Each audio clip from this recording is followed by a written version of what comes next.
দেখছেন স্ত্রীকে খুন করেছে অর্থাৎ স্ত্রী দীপালি রায়ের খুনে অভিযুক্ত খুনি স্বামী রমেশ রায়কে গ্রেপ্তার করল ময়নাগুড়ি থানার পুলিশ। এদিন ময়নাগুড়ির সিঙ্গিবাড়ি এলাকা থেকে কিন্তু এই খুনি স্বামী রমেশ রায়কে গ্রেপ্তার করেছে পুলিশ।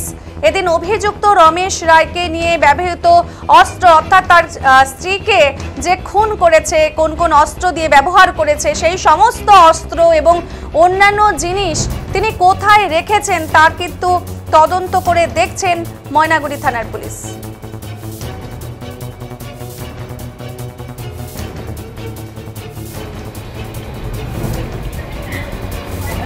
সকালবেলা 9টার দিকে আমি একটা ইনফরমেশন পাই, লোকাল যিনি প্রধান আছেন ব্যাংকান্দি, উনি আমাকে ফোন করে জানান যে একটি বাড়িতে কিছু ঘরের ভেতরে কিছু ব্লাড দেখা যাচ্ছে, মনে হচ্ছে কিছু একটা ইনসিডেন্ট হয়েছে। সঙ্গে সঙ্গেই আমাদের সমস্ত টিম নিয়ে পুলিশের আমাদের সমস্ত অফিসার ফোর্সদের নিয়ে ওখানে যাই, যেহেতু ব্লাডের একটা ব্যাপার আছে, অন্য কিছু হতে পারে। গিয়ে আমরা দেখতে পারি ঘরের ভেতরে প্রচুর ব্লাড রয়েছে। ধীরে ধীরে আমরা গিয়ে দেখতে পারি একজন ভদ্রমহিলা সেখানে পড়ে আছে রক্তাক্ত অবস্থায় এবং তার শরীরে কিছুটা অংশ কাটা আছে। এই ইনফরমেশানটা ওটা যখন আমরা পাই, তারপরে সেখান থেকে কিছুটা গ্যাদার করি কি হতে পারে।